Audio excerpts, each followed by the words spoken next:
Hello প্রিয় বন্ধুরা, কেমন আছো? আশা করি সকলেই ভালো আছো। আমি তোমাদের প্রিয় নীলু ব্লগ আবারও চলে আসলাম নতুন একটি গল্প নিয়ে। গল্পটি শেষ পর্যন্ত শুনলে তোমাদের দাঁড়িয়ে যাবে। আমার মায়ের সাথে আপনাদের পরিচয় করিয়ে দিই। আমার মায়ের নাম শ্রীমতী জয়শ্রী ঘোষ চৌধুরী, বয়স ৩৮ বৎসর। গায়ের রং শ্যামলা, কিন্তু ভারী মিষ্টি চেহারা, এবং তার থেকেও বেশি মিষ্টি ওনার হাসিটা। মায়ের মনটা ভারী সরল, তবে বুদ্ধি তীক্ষ্ণ। কিন্তু যত বুদ্ধি সব বাইরের জগতের ক্ষেত্রে। আমার বেলায় মায়ের শুধু সরলতা আর ইমোশন কাজ করে। আমার বাবা অনির্বাণ ঘোষ চৌধুরী একজন লেক এজেন্ট এবং কিছু অন্যান্য ব্যবসা করে। মাও কর্মরত। সব মিলিয়ে সংসারে কোনো রকম কোনো অভাব নেই। আমি স্কুলে পড়ি, বর্তমানে ক্লাস 9। বাড়িতে আমরা 3 জন ও আমার ঠাকুমা থাকি। ঠাকুমার বয়স 80 বছর। উনি বেশিরভাগ সময় ওনার রুমেই থাকেন এবং ঈশ্বর আরাধনায় নিজেকে মগ্ন রাখেন। আমার মায়ের প্রতি কোনো রকম কোনো দৃষ্টি শুরুতে আমার ছিল না। ছোটবেলায় সব ছেলেরা যে চোখে নিজের মাকে দেখে, আমিও সেভাবেই দেখতাম। কিন্তু আমার একটা বৈশিষ্ট্য ছোটবেলার থেকেই ছিল, মোটামুটি 12 বছর বয়স থেকে, সেটা হচ্ছে নেক ফেটিশ বা মহিলাদের গলার প্রতি এক অদ্ভুত আকর্ষণ। আর আমার মায়ের প্রতি আমার সূত্রপাত ঘটে আমার এই ফেটিশের দ্বারা। আমি শুরুতে ফেটিশ কি জিনিস জানতাম না, শুধু দেখতাম যে মহিলাদের গলা দেখতে অথবা ছুতে আমার খুব ভালো লাগত। সে বয়সের মহিলা বলতে তো শুধুমাত্র স্কুলের শিক্ষিকারা। মায়ের দিকে শুরুতে সেই দৃষ্টি পড়েনি। তখন শুধু স্কুল শিক্ষিকাদের গলা নানা বাহানায় স্পর্শ করতাম এবং তাতেই তৃপ্তি পেতাম। আস্তে আস্তে বয়স বাড়ল। বয়সের সাথে সাথে আমার পিপাসাও বাড়ল। কিন্তু নেক ফেটিশটা বা মহিলা গলার প্রতি লোকটা কিন্তু আমার রয়ে গেল। যখন আমার বয়স 18, তখন হঠাৎ একদিন আমার দৃষ্টিতে মা ধরা দিল। তখন গরমের ছুটি চলছিল। আমি বাড়িতে, বাবা বাইরে কাজে গেছেন, ঠাকুমা নিজের রুমে নিজের মনে আছেন এবং মায়েরও কোনো কারণে অফিস ছুটি, তাই মা ও বাড়িতে। সেদিন অসম্ভব গরম পড়েছিল আর আমরা সবাই গরমে ঘেমে একাকার। আমি ড্রয়িং রুমে বসে টিভি দেখছিলাম আর মা রান্নাঘরে কাজে ব্যস্ত ছিল। আমার পিপাসা পাওয়াতে গেলাম রান্নাঘরে জল খেতে। রান্নাঘরে গিয়ে দেখি মা মাটিতে বসে সবজি কাটছে। রান্নার লোক সেদিন আসেনি। রান্নাঘরে ফ্যান না থাকার জন্য মায়ের একেবারে নাজেহাল অবস্থা। পুরো শরীর ঘামে একেবারে ভিজে গেছে। তখনও আমার মনে মায়ের প্রতি কোনো পাপ চিন্তা ছিল না।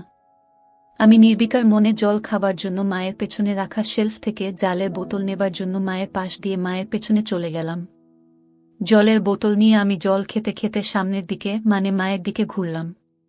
মা আমার ঠিক সামনে বসে সবজি কাটছিল আর আমি একদম মায়ের পেছনে। আমাদের রান্নাঘরটা ছোট। মায়ের কাছাকাছি দাঁড়ানো সত্ত্বেও এর আগেই কোনোদিন কোনো পাপ চিন্তা আমার মনে আসেনি। কিন্তু সেদিন জল খেতে খেতে হঠাৎ কি মনে হলো, একবার নিচে মায়ের দিকে তাকালাম। দেখে আমি আর থাকতে পারলাম না, অনুভব করলাম আমার ওটা দাঁড়িয়ে পড়েছে। সেদিনই তখন জীবনে প্রথমবার আমার মনে আমার মাকে নিয়ে লোভ জন্মালো। আমি ভাবতে থাকলাম, আমি আমার স্কুল শিক্ষিকাদের ক্ষেত্রে যেরকম বাহানা দিয়ে ওনাদের স্পর্শ করতাম, সেরকম একটা বাহানা করতে থাকলাম মনে মনে। একসময় আমি মাকে বলে উঠলাম, মা মা বল কি হয়েছে? মা তোমার গলায় কি একটা আছে? মা আমার গলায় আবার কি থাকবে? না মা, তোমার গলায় কি একটা লেগে আছে। মা কই বলে মা নিজের হাত দিয়ে একটু নিজের গলাটা পরিষ্কার করার চেষ্টা করল। এদিকে আমি তো নিজেকে সামলাতে পারছিলাম না। আমি বললাম, হয়নি মা, এখনো লেগে আছে। মা নিজের ঘামে ভেজা গলা আর ঘাড় হাত দিয়ে মুছতে মুছতে বলল, এখনো আছে? কি লেগে আছে রে? আমি দূর থেকে বুঝতে পারছি না। আমাকে তোমার গলার কাছে গিয়ে দেখতে হবে। মনে হয় পিঁপড়ে বা এমনি নোংরা। আমি তোমার গলার কাছে এসে দেখব মা, কি লেগে আছে। মা আচ্ছা থাক লেগে। আমার গলায় কি লেগে আছে না আছে তোকে দেখতে হবে না। তুই পড়তে বসকে যা। শুধু পড়ায় ফাঁকি দেয়া। সকাল থেকে তো পড়তেই বসলি না। আমার মনটা খারাপ হয়ে গেল। ভাবছিলাম এই সুযোগটা হাতছাড়া হয়ে গেল বুঝি। কিছু একটা করতে হবে। আমি বললাম, হ্যাঁ যাচ্ছি পড়তে, কিন্তু তোমার গলায় ওটা লেগেই থাকবে। দেখতে কেমন একটা লাগছে। মা কি এমন লেগে আছে রে? কি? এই বলে মা আবার নিজের 2 হাত দিয়ে নিজের গলাটা ভালো করে ম্যাসাজ করার মতো ডলে পরিষ্কার করার চেষ্টা করল। আমি, উহু, এখনো লেগে আছে, যায়নি। আসলে তোমার গলাটা ঘামে ভিজে আছে তো তাই বোঝা যাচ্ছে না। এদিকে আসলে মায়ের গলায় কিছু ছিলই না শুরু থেকে। মা তো আর সেটা জানতো না, তাই মা আমার নাটক ও পাপ বুদ্ধিটাও বুঝতে পারছিল না। মা এবার খানিকটা বিরক্ত হয়েই বলল, দাঁড়াতো, আয়নায় গিয়ে দেখি। আমি ভাবলাম, যা সর্বনাশ, আয়নায় দেখলে তো মা বুঝে যাবে যে মায়ের গলাতে কিছু লেগে নেই আর আমার কার্যসিদ্ধি হবে না। সাথে সাথে আমি বলে উঠলাম, মা আমি তোমার গলাটা পরিষ্কার করে দেব। তুমি আবার কেন উঠবে মা? আচ্ছা ঠিক আছে দে, কিন্তু তাড়াতাড়ি করে পড়তে যা, কোনোরকম কোনো ফাঁকিবাজি না। আমি তো এই কথা শুনে মহা আনন্দে মনে মনে লাফাচ্ছি। আমি মায়ের একেবারে সামনে গিয়ে হাঁটু গেড়ে বসলাম। বললাম, দেখি মা, একটু গলাটা উঁচু করো, মানে একটু উপর দিকে তাকাও। মা আমার কথা মতন একটু মাথা উঁচু করল। আমার সামনে আমার মা তার গলাটা সমর্পণ করে দিল, ঠিক যেন একটি হরিণ নিজেকে একটি ক্ষুধার্ত সিংহের সামনে সমর্পণ করে দিচ্ছে। মায়ের গলায় কোনো তিল নেই, তবে দেখলাম মায়ের ডান ঘাড়ে একটা ছোট্ট বাদামি তিল আছে। গলার মাঝখান দিয়ে 2টো রেখা চলে গেছে পাশাপাশি, মানে 2টো গলার ভাঁজ আর কি। আমি কাপা কাপা হাতে মায়ের গলা স্পর্শ করলাম। প্রথমে আস্তে করে, ছুতেই অনুভব হলো যে মায়ের গলাটা কি নরম ও চামড়াটা কি মসৃণ। আমি আর থাকতে পারলাম না, আমার পুরো ডান হাত দিয়ে মায়ের গলাতে বোলাতে লাগলাম। এই সব কিছু কয়েক মিনিটের মধ্যে ঘটে গেল। মা বলল, কি রে হয়েছে? আমি, মা আরেকটু মাথাটা উঁচু করো, তোমার গলার ভাঁজে আটকে গেছে, গলাটা পুরো স্ট্রেচ না হলে পরিষ্কার হচ্ছে না। এই শুনে মা নিজের মাথাটাকে আরো পেছন দিকে করার চেষ্টা করল। আমি মায়ের থুতনি ধরে আরেকটু ওপর দিকে করে দিলাম, যাতে মায়ের গলাটা পুরোপুরি আমার সামনে মেলা থাকে। আমি তাকিয়ে একবার দেখে নিলাম যে মা এই দৃষ্টি ওপরে ছাদের দিকে, মানে আমি সামনে মায়ের গলা নিয়ে কি করছি মা দেখতে পারবে না। আমি বললাম, মা আমি একটু তোমার গলার কাছে এসে ফু দিচ্ছি, যাতে তাড়াতাড়ি পরিষ্কার হয়ে যায়, ঠিক আছে? মা, আচ্ছা ঠিক আছে, যা করার তাড়াতাড়ি করো, আমার অনেক কাজ পড়ে আছে। আমি, হ্যাঁ মা বলে একেবারে মায়ের গলার কাছে নিজের ঠোঁট নিয়ে গেলাম আর মৃদু ফু দিতে থাকলাম মায়ের সারা গলায়। একসময় থাকতে না পেরে মায়ের গলার একদম মাঝখানে একটা হালকা হামি দিয়ে ফেললাম। তারপর ভয় ভয় মায়ের দিকে তাকিয়ে দেখলাম একবার যে মা কিছু টের পেল কিনা। মা আমি কি করছি দেখতে না পেলেও আমার স্পর্শ তো অনুভব করতেই পারছিল। আমার ভয় হচ্ছিল যে মা নিজের গলায় আমার স্পর্শ অনুভব করে ফেলল কিনা, আমার হাতের স্পর্শ আর ঠোঁটের স্পর্শের মধ্যে তফাৎ ধরে ফেলল কিনা। কিন্তু দেখলাম যে না, মা কিছু বুঝতে পারেনি। আমারও সাহস বেড়ে গেল। মা হঠাৎ নিজের 2 হাত দিয়ে আমাকে এক ঝাটকা দিয়ে দূরে ফেলে দিল। হঠাৎ ধাক্কা খেয়ে আমি পেছনে হেলে বসে পড়লাম ও নিজের সম্বিত ফিরে পেলাম। মায়ের দিকে তাকিয়ে দেখি মা গম্ভীর হয়ে নিজের আঁচল ঠিক করছে আর এক হাতে সবজি তুলছে। মা সঙ্গে সঙ্গে একটা হাত দিয়ে নিজের আঁচল নিয়ে নিজের গলাকে ভালো করে মুছে নিল। আমি খানিকটা ভয় পেয়ে বললাম, মা কি হলো? মা কি হবে আবার? তুই পড়তে যা। আমি, না মানে তোমার গলা পরিষ্কার করছিলাম, তুমি হঠাৎ ধাক্কা দিলে। মা বড় বড় চোখে আমার দিকে তাকিয়ে একটু গম্ভীর হয়ে বলল, তোর পড়ায় ফাঁকি দেওয়ার বাহানা কি আমি বুঝি না মনে করেছিস? সকাল থেকে এক লাইনও পারিসনি, যা পড়তে বস। আমি, কিন্তু তোমার গলাতে তো এখনো একটু লেগে আছে। মা, লেগে থাক আমার গলাতে যা খুশি, তোকে আমার গলার দিকে খেয়াল রাখতে হবে না। আমি একটু পরে স্নান করতে যাব, তখন এমনিতেই পরিষ্কার হয়ে যাবে। আমি একটু মনে মনে ভয় পেলাম, তাহলে কি মা বুঝে গেল আমার মনের পাপ? এই ভাবতে ভাবতে আমি আস্তে আস্তে মুখ নিচু করে চলে যেতে লাগলাম। তক্ষুনি মা আমার পেছন থেকে মিষ্টি গলায় বলে উঠল, কষ্ট পাশনে বাবা, আমি তো তোর ভালো জন্যই বলি। আমি বুঝি তোর বয়সে পড়তে ইচ্ছে না হওয়াটাই স্বাভাবিক, মন শুধু ফাঁকি দিতে চায়। কিন্তু বাবা, পড়াশোনা না করলে তো ভবিষ্যৎ অন্ধকার। আমার আর বুঝতে বাকি রইল না যে আমার অতীব সরল মা আমার মনের ভেতর কি পাপ চলছে তা একটুকু বুঝতে পারেনি। আমি নিশ্চিন্ত হয়ে বললাম, মা সরি, তুমি চিন্তা করো না, আমি ভালো করে পড়াশোনা করব। আমার কথা শুনে মায়ের মুখে একটা মিষ্টি হাসি ফুটে উঠল আর আমিও রান্নাঘর থেকে চলে গেলাম।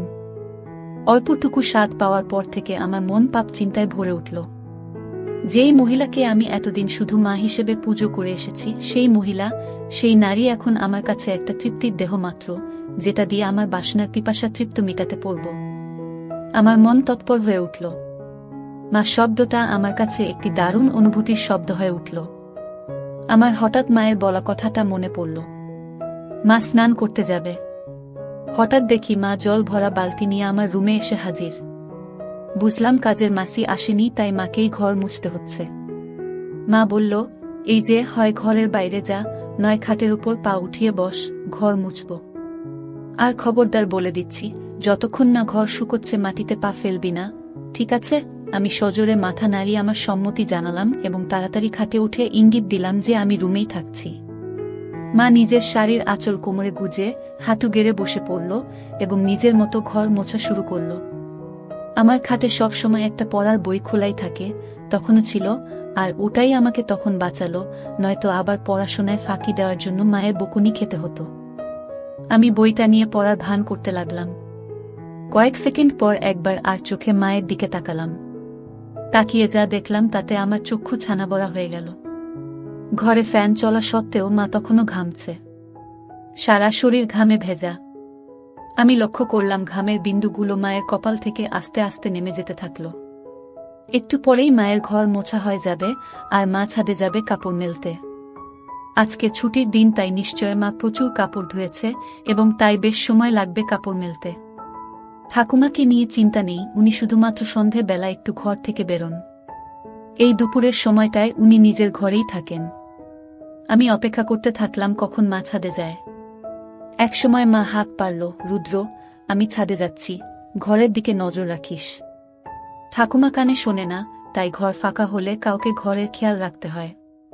যাই হোক, আমি যে সুযোগের অপেক্ষায় ছিলাম সেটা পেয়ে গেলাম। আমার পকেট স্ক্রু ড্রাইভার আর পকেট হাতুড়ি নিয়ে আমি চললাম মায়ের বেডরুমের দিকে। মায়ের বাথরুমের দরজাটাকে দুপাশ থেকেই ভালো করে পর্যবেক্ষণ করলাম। প্রথমবারে কোনো ফুটো পেলাম না। মনটা একটু খারাপ হলো। এই ভারী কাঠের দরজায় তো আর এই পলকা দিয়ে এত কম সময় নতুন করে ফুটো করা যাবে না। কিন্তু আমি আবার বিশ্বাস নিয়ে খোঁজ শুরু করলাম। অবশেষে দেখলাম যে দরজার ভেতর দিক থেকে একটা ছিদ্র শুরু হয়েছে, কিন্তু সেটা এখনো এপার ওপার হয়নি। আমি সঙ্গে সঙ্গে আমার হাতিয়ার দিয়ে ফুটোটাকে বড় এবং সম্পূর্ণ করতে লেগে গেলাম। সফল হওয়ার পর ফুটো দিয়ে দেখলাম যে পুরো বাথরুমের ভেতরটাই পরিষ্কার দেখা যাচ্ছে। আমি আনন্দে আত্মহারা হয়ে উঠলাম। আমি মায়ের বেডরুম থেকে যাওয়ার আগে ফুটোটাকে সাময়িকভাবে একটা ছোট্ট কাঠের টুকরো দিয়ে বন্ধ করে আসলাম, যাতে মায়ের সন্দেহ না হয়। এরপর অপেক্ষা করতে থাকলাম কখন মা স্নানে যায়। একসময় মা ছাদ থেকে আসলো এবং আমি স্নানে গেলাম বলে সোজা বেডরুমে চলে গেল। মা নিজের বেডরুমের দরজা ভেতর থেকে বন্ধ করতে যাচ্ছিল, তখন আমি বিপদ দেখে বলে উঠলাম, মা, রুমের দরজা বন্ধ করো না, যদি আমার কিছু লাগে। মা, আমাদের রুমে আবার তোর কি কাজ? আমি, না মানে, দরকার তো পড়তেই পারে। তোমার ও তো দরকার পড়তে পারে। হঠাৎ যদি কিছু লাগে তোমার, যেমন সাবান বা কিছু, কখন কি দরকার পড়ে কেউ বলতে পারে। বাথরুমের দরজা তো আর খোলা রাখতে বলছি না, রুমের দরজাটাকে খোলা রাখতে বলছি। আমি খানিকটা ঠাট্টা করে বললাম, মা, হ্যাঁ ঠিক আছে, তোকে ও তো পাকামো করতে হবে না, খোলা রাখছি রুম। বাড়ির দিকে খেয়াল রাখিস। আমি গেলাম স্নানে। আমি, আচ্ছা মা। মা বাথরুমে ঢোকার 2 সেকেন্ডের মধ্যে আমি মায়ের রুমে ঢুকে একেবারে বাথরুমের দরজার সামনে চলে গেলাম। স্ক্রু ড্রাইভার দিয়ে খুঁচিয়ে দরজার ফুটোটার থেকে কাঠের টুকরোটা বের করতে আমার বেশি সময় লাগলো না। আমার সামনে তখন আমার সযত্নে তৈরি করা দরজার বড় ফুটোটা খোলা। আমার মনে হচ্ছিল যেন স্বর্গের জানালা কেউ খুলে দিয়েছে আমার চোখের সামনে। নিজেকে সামলাতে না পেরে আমি আস্তে আস্তে নিজের চোখটা ফুটোর দিকে নিয়ে গেলাম। মনে নানান ভাবনা চলছে। আমার হৃৎপিণ্ড এত জোরে লাফাচ্ছিল যেন শরীরের বাইরে বেরিয়ে আসবে। এত জোরে বুকে শব্দ হচ্ছিল যে ভয় হচ্ছিল মা না শুনতে পেয়ে যায়। ভাবছিলাম যে আজকে আমি যেটা দেখব এটা পৃথিবীর যে কোনো ছেলের জন্য নিষিদ্ধ। আমি বুঝলাম মা এখনই বেরোবে বাথরুম থেকে। আমি সাথে সাথে ফোনের রেকর্ডিং স্টপ করলাম। দরজার ফুটোটাকে আবার কাঠের টুকরো দিয়ে সযত্নে বন্ধ করে দিলাম ছুট নিজের ঘরের দিকে। নিজের ঘরে পৌঁছানো মাত্র শুনতে পেলাম মা বাথরুমে থেকে বেরিয়ে এসেছে। মনে মনে হাফ ছেড়ে বাঁচলাম। আমার মনে তখন পরম আনন্দ, যেন বিশ্ব জয় করে এসেছি। আমার মন ব্যাকুল হয়ে উঠল মাকে পাওয়ার জন্য। মনে মনে প্ল্যান ভাবতে থাকলাম, কিন্তু কোনো প্ল্যান মাথায় আসছিল না। এদিকে মায়ের অফিস শুরু হয়ে গেল। মাকে একা পাওয়ার সুযোগ হচ্ছিল না। আমার মন তড়পাতে থাকল। দিনের পর দিন আমি মন মরা হয়ে যেতে থাকলাম। পড়ায় মন বসছিল না। টিউশন টিচারের কাছ থেকে আমার নামে নালিশও আসে মায়ের কাছে। মা আমাকে নিয়ে একদিন বাবার সাথে সন্ধেবেলা বসে। জিজ্ঞেস করে কি হয়েছে আমার, বোঝায় ভালো করে পড়তে। কিন্তু আমি কি আর আসল কারণটা বলতে পারি, তাই চুপ করে বাবা মায়ের কথা শুনি এবং হজম করি। এভাবে বেশ কিছু দিন কেটে যায়, আমার মানসিক ও শারীরিক পরিস্থিতির উন্নতি হয় না। মা বাবাও হাল ছেড়ে দেয়, বোধহয় ভেবেছিল যে স্কুল খুললে রুটিন চলা শুরু হবে, তখন সব ঠিক হয়ে যাবে আমার। কিন্তু একমাত্র আমিই জানি আমার কিসে উন্নতি হবে। এভাবে প্রায় এক যায়। আমি আমার 15তম জন্মদিন পার করি। আমি আর নিজেকে শান্ত রাখতে পারতাম না। মাকে ধরার সময় নিয়ন্ত্রণ হারিয়ে মায়ের গলায় কামড়ে দিলাম। অমনি মা আমাকে ঠেলে সরিয়ে দিয়ে বলল, শর্ত রুদ্র, বেয়াদব কথাকার, আজকাল একটু বেশিই গায়ে পড়ছিস। আমার এসব ভালো লাগে না। গরমের মধ্যে গা ঘেঁষাঘেঁষি। আগে তো এরম করতিস না তুই। আমি কি যে বলো মা। কেন? আমি তো তোমাকে আদর করে আগেও ধরতাম। মাসে যাই হোক, টফতে ওই হিন্দি আর ইংরেজি সিরিয়াল সিনেমা দেখে তোর এইসব ভীমরতি চেপেছে। আমাদের বাঙালিদের মধ্যে ছেলেরা বড় হয়ে গেলে মায়ের থেকে দূরে দূরে থাকে, এরম গা ঘেঁষাঘেঁষি করে না। আর তুই তো একটু বেশিই করিস। ধরার পর কি আমার গলায় ঘাড়ে কামড়ে দিস? এতে পরে আমার ব্যথা করে। 2 বার তো দেখেছি কাল সিটে পড়ে গেছে। এটা কি তোর নতুন কোনো দুষ্টুমি শুরু হয়েছে নাকি আমার উপর রাগ করে আমার বকুনির প্রতিশোধ নিস তুই? আমি তো মায়ের কথা শুনে পাথরের মতন দাঁড়িয়ে ভয় পাচ্ছিলাম আর ভাবছিলাম যে মা তবে আমার মায়ের গলায় হামি দেয়া কামড়ানোটা টের পেয়েছে প্রতিবার। আর সেটাই তো স্বাভাবিক। আমিই বোকা, পাপের চোটে জ্ঞানশূন্যর মতো ওভার কনফিডেন্ট হয়ে যাচ্ছিলাম আস্তে আস্তে। এখন কি হবে? আবার ভাবলাম মা টের পেয়েছে ঠিকই, কিন্তু তার ছেলের আসল মতলবটা এখনো বুঝতে পারেনি। এটা ভাবা মাত্র আমার মনে একটু সাহস আসলো। আমি বললাম, কি যে বলো মা তুমি, এটাতে আমার আবার কি দুষ্টুমি? আমার সব বাঙালি বন্ধুরাও তো তাদের মাকে ভালোবেসে এভাবে ধরে। মা এবার একটু বিরক্ত হয়, বলল, সে কে কি করছে সেটা আমি জানি না। আমার এটা পছন্দ না, তাই তুই এটা করবি না, ব্যাস। বোঝা গেল। আমি মাথা নেড়ে আমার সম্মতি জানালাম। মা, আর বন্ধুদের থেকে এই সমস্ত বদ অভ্যেস না শিখে ভালো কিছু তো শিখতে পারিস নাকি? আমি বুঝলাম কথা লাভ নেই। ব্যাপারটা খুব সিরিয়াস দিকে যায়নি, তাই এখানেই ইতি করতে হবে। আমি তাই আবার ঘাড় নিলে বললাম, হ্যাঁ মা, তুমি ঠিকই বলেছ। আমি তোমার কথা মতোই চলব। মা এটা শুনে নিজের রুমে চলে গেল, আর আমিও আমার রুমে হাত দিয়ে কাজ সেরে নিলাম। এর মধ্যে আবার একদিন মা ছুটি পেল এবং বাড়িতেই ছিল। বাবা ভাগ্যবশত কাজে বাইরে। আমার মনের শয়তান জেগে উঠল। মনে মনে ভাবলাম, আজকে যে করেই হোক মাকে পেতেই হবে। দুপুরে খাওয়া দাওয়া শেষ করে আমি আমার ঘরে আর মা নিজের ঘরে দুপুরের ঘুম দিতে চলে গেলাম। বিছানায় শুয়ে থাকলাম ঠিকই, কিন্তু ঘুম আর আসছে না। মায়ের ঘরে পৌঁছে আমি আস্তে করে বেডরুমের দরজা ফাঁক করে মায়ের রুমে ঢুকলাম। ঢুকে দেখি মা বিছানার একদম এক ধারে এসে দরজার দিকে পাশ ফিরে শুয়ে আছে। আমিও এবার নিশ্চিন্ত হয়ে মায়ের পাশে খাটের উপর বসলাম। মা বাদিকে কাত হয়ে শুয়েছিল। আমি এবার সাহস করে মায়ের গলার একদম কাছে চলে গেলাম। কিন্তু বিপদ ঘটল তারপরেই। মায়ের ঘুম সাথে সাথে ভেঙে গেল, আর মা আমাকে ধাক্কা মেরে ফেলে বিছানায় উঠে বসল। মা, কি রে বাবা, তুই কি করছিলিস আমার কাছে এসে? আমি আমতা করতে করতে বললাম, কই মা, কিছু না তো। মা একটু রেগে গিয়ে বলল, কিছু না তো মানে? রুদ্র, দেখো, ভালো চাস তো সত্যি কথা বল। কি করছিলি তুই আমার এত কাছে এসে? আমি কোথায় মা? না না, আমি কোথায় তোমার কাছে ছিলাম? আমি তো তোমার পাশে খাটে বসেছিলাম। আমার আসলে ঘুম আসছিল না, তাই তোমার সাথে গল্প করতে এসেছিলাম। এসে দেখি তুমি ঘুমোচ্ছ, তাই তোমার কাছে বিছানায় সবে একটু বসেছিলাম। ভাবলাম যদি তুমি একটু জেগে থাকো তাহলে আমার সাড়া পেয়ে উঠবে। কিন্তু আমার এত সুন্দর মসৃণ বানানো গল্প মায়ের একটুকু বিশ্বাস হল না। মা জোরে বলে উঠল, মিথ্যে কথা বলিস না। তোর গরম নিঃশ্বাস আমি আমার ঘাড়ে অনুভব করেছি। বলো কি করছিলি তুই? আমি বললাম, মা আমি তোমার কাছে কিছু লুকোবো না। আমি তোমাকে খুব ভালোবাসি, কিন্তু আমি জানি না কেন আমার তোমার প্রতি একটা অদ্ভুত আসক্তি আছে। আমার কথা তখনও শেষও হয়নি, মা আমার গালে সপাটে এক থাপ্পড় মারল।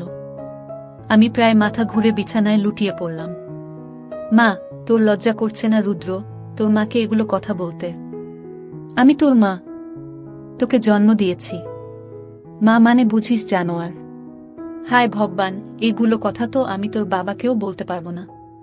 তোর বাবা তো আর তোকে মারতে পারবে না, নিজেই হয়তো মরে যাবে। আমি কাঁদতে কাঁদতে বললাম, মা আমাকে ক্ষমা করে দাও, কিন্তু তোমাকে না পেলে আমার জীবন বৃথা। আমি জানি না কেন সব সময় শুধু তোমার কামনা আমার মন জুড়ে থাকে। আমার পড়ায় মন বসছে না, রেজাল্ট খারাপ হচ্ছে, এমনকি আমার শরীর ভালো নেই। তুমি তো সবই জানো মা। বিশ্বাস করো, আমি অনেক চেষ্টা করেছি, কিন্তু কিছুতেই তোমাকে পাওয়ার ইচ্ছেটাকে মন থেকে বের করতে পারিনি। আমি সাইকিয়াট্রিস্টের কাছেও গিয়েছি, কিন্তু তাদের কাছেও এর কোনো ট্রিটমেন্ট নেই। আমার অন্য কোনো মেয়েকে দেখলে এমন অনুভূতি হয় না যেমন তোমাকে দেখলে হয়। আমি কি করব বলো মা? মা, ইস, থাম রুদ্র থাম। দোহাই তোকে, তুই চুপ করো। আমার কান আর নিতে পারছে না। আমি চুপ করে নিচের দিকে তাকিয়ে থাকলাম। খানিকক্ষণ পর মাকে একটু শান্ত দেখলাম। বলল, রুদ্র বাবা শোনো, এটা হয়তো একটা বয়সের প্রবলেম। তুই চেষ্টা কর, দেখবি সময়ের সাথে ঠিক হয়ে যাবে। আমি সাহস করে বললাম, না মা, আমার তোমার প্রতি বাসনা ততদিন কমবে না যতদিন না আমি তোমাকে পুরোপুরি ভাবে পাব। মা, তুই একটু বড় হয়, যা তোকে তাড়াতাড়ি বিয়ে দিয়ে দেব। কেন এই বুড়ি মায়ের পেছনে পড়েছিস বাবা? আমার মনে হলো এইবার বোধহয় মায়ের মাতৃসুলভ ভাব জেগে উঠেছে। যেটা চায় যে তার সন্তান সব সময় সুখে থাকে, ভালো থাক। আমি ভাবলাম আমাকে মায়ের এই মনের ভাবকে কাজে লাগাতেই হবে। এই আমার অন্তিম সুযোগ। আমি সাথে সাথে মায়ের পা ধরে বললাম, মা আমাকে একবার তোমার সাথে দাও। আমার আর এই জ্বালা সহ্য হচ্ছে না মা। মা প্লিজ। মা অল্প অল্প কাঁদতে কাঁদতে বলল, বাবা এ হয় না। আমি তোর জন্মদাত্রী মা। তুই এখন ছোট, তাই তুই কি চাইছিস সেটা বুঝতে পারছিস না। এটা হয় না বাবা, প্লিজ বোঝ। আমি খেয়াল করলাম যে মায়ের মুখে আর রাগের কোনো চিহ্ন নেই। মা পুরো ইমোশনাল হয়ে আছে। আমি মনে মনে ভাবলাম, এখনই খেলতে হবে। আমি সোজা হয়ে বসে আমার 2 হাত দিয়ে মায়ের 2 কাঁধ ধরে ফেললাম আর মায়ের একদম কাছে চলে গিয়ে বললাম, মা প্লিজ একবার দাও। সব ঠিক হয়ে যাবে, প্রমিস। আর কোনো দিন তোমাকে বিরক্ত করব না। কোনো দিন কোনো কারোর সাথে দুষ্টুমি করব না। ভালো করে পড়াশোনা করব, ভালো রেজাল্ট করব। প্লিজ মা, প্লিজ। আমি বলতে বলতে একটা হামি খেলাম আর বলতে থাকলাম, প্লিজ মা। মা গো, জাস্ট একবার প্লিজ। আর কিচ্ছু চাই না, শুধু একবার দাও। মা হঠাৎ একটা চিৎকার করে উঠল। আমি ভয় পেয়ে মায়ের মুখ আমার হাত দিয়ে চেপে ধরলাম আর মাকে বিছানায় ফেলে মায়ের ওপর চেপে বসলাম। মায়ের বোধহয় দম আটকে যাচ্ছিল। আমাকে ইশারা করে বলল যে হাত সরাতে। আমি আস্তে করে হাত সরালাম। দেখি মা কিছু বলছে না, শুধু চুপ করে ছাদের দিকে তাকিয়ে আছে। আমি মন্ত্রের মতো শুধু বলে যাচ্ছি, মা প্লিজ। একসময় মা বলে উঠল, রুদ্র তুই কি কোনোভাবেই মানবি না? আমি, না মা, তোমাকে আমার চাই চাই। মা প্লিজ রাজি হয়ে যাও, প্লিজ।